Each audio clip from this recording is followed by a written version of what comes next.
Now, I know I'm probably like 11 years too late, but a decade late. But how the hell did Gabriel T. Rorke survive that goddamn gunshot wound at the end of Call of Duty Ghosts? I really don't get it, because to be fully transparent with you guys, I never played Call of Duty Ghosts. Not the campaign, at least. I bought it when it first came out because it had Eminem on it, and I thought it was like, oh my god, this looks super cool, yada yada. I bought it, I played only multiplayer, never touched the campaign. So then a couple months ago, I finally got around to the campaign. As you guys know, we've been covering the stories of it and whatnot. But during the years leading up to me playing Call of Duty Ghosts, and even before the channel was ever a thing in my mind, little clips would come up sometimes about the ending of Ghost. And I watched like here and there, like the scene where Hesh and Logan are sitting at the end. Rorke comes out and grabs Logan and drags him away. And that is the only thing that I had saw for years regarding the campaign of Call of Duty Ghosts. So I never saw him get shot. I never saw him come out of the water. I never saw him kill the Walker brothers' dad. I never saw him do anything besides that scene. That is the only scene that I saw for years that always popped up. So I knew to a certain point, like kind of what happened,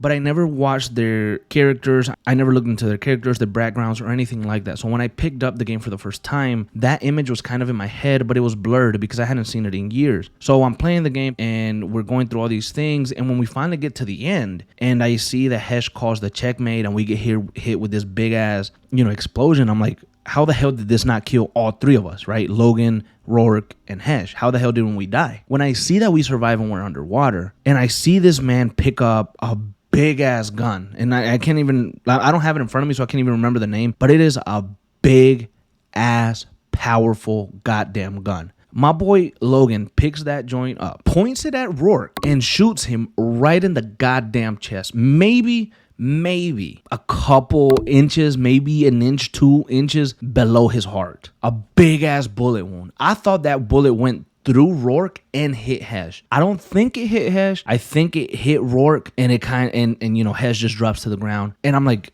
what the frick? I'm like, this dude died. This dude is dead. He's gone. There's no way that he's not dead. We see my boy Hesh laid out. Logan grabs him, pulls him out, sets him against the rock. We're good to go, right? And the vision of what I had seen back in the day, like the scene kind of popped up, but I was like, nah. I said, he's dead. Like, honestly, he's dead. I was like, that's bullshit. How does he survive that? Okay, the game ends, and I'm like, oh, this is it. And then bam, the little post-credit scene kind of pops up. Or not post-credit scene, but it was like after the credits. And then we see Rorke come back, drags Logan. He has like a wound in his chest, and he's kind of like holding it a little bit, and he pulls Logan away. And it was the most craziest thing to me, because it felt like we took a turn and Gabriel T. Rorke was like a freaking super soldier, like Captain America, Chris Evans shit. You know what I'm saying? Like, that's what he reminded me of. That's what I think Rorke is. I think he's a super soldier. I think they infused him with like some chemicals and shit, and now he's super damn strong, and it takes a lot to kill him, because you beat his ass, you threw him off of a helicopter, or an airplane, you shot him. He's just unkillable. I don't know what it is about him. He's unkillable. And to this day, well, I guess to this day, like a couple months later, but I'm sure a lot of you guys to this day still think, how the hell did he survive? And I'm wondering the same thing. Now, if we look at it logically, quote unquote logic, we could say that maybe that gun, although it looked big in front of us, maybe it didn't have a 50 cal bullet. It had maybe a smaller bullet. It was still very close range, and it still hit him in the chest area. So how didn't he die or bleed out? Maybe he had a chest plate. Maybe he had a vest or something there that covered the bullet and caused it not to enter all the way. Maybe it only was able to wound him. Maybe it pierced him a little bit, and eventually it kind of just popped off. So we could pretend that that's what happened and that's how he survived. But you can't tell me that a regular soldier like him would just take that bullet bare without any type of armor or any type of plates underneath his jacket and survive, because it doesn't make sense. It doesn't make sense at all. And other than him being a super soldier or an unkillable machine Terminator, I don't know how he survives that at all.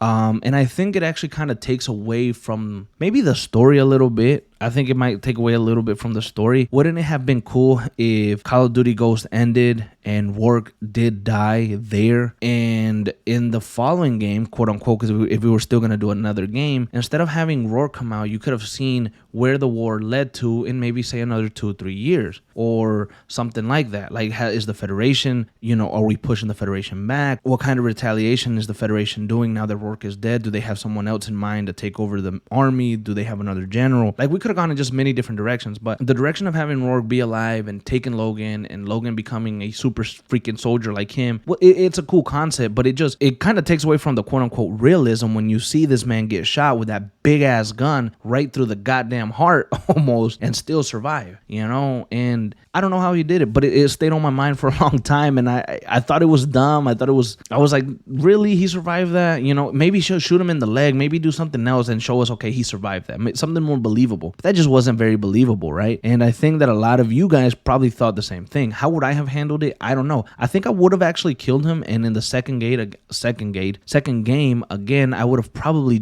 we would have followed something else, right? We could have expanded the world of Ghosts even more and gone deeper into it. But I think it even takes away from the ending, because in the end you were like, man, America's been struggling, the United States has been struggling, we've been suppressed for over 10 years fighting for survival, but at the end we finally got some sort of hope. We're finally, you know, the tide is turned against the Federation and in the favor of the U.S., in our favor, and it was awesome, man. And then Rorke coming out, it shot me right in the damn chest. It shot me right in the heart, and I was like, man, F that. I don't know.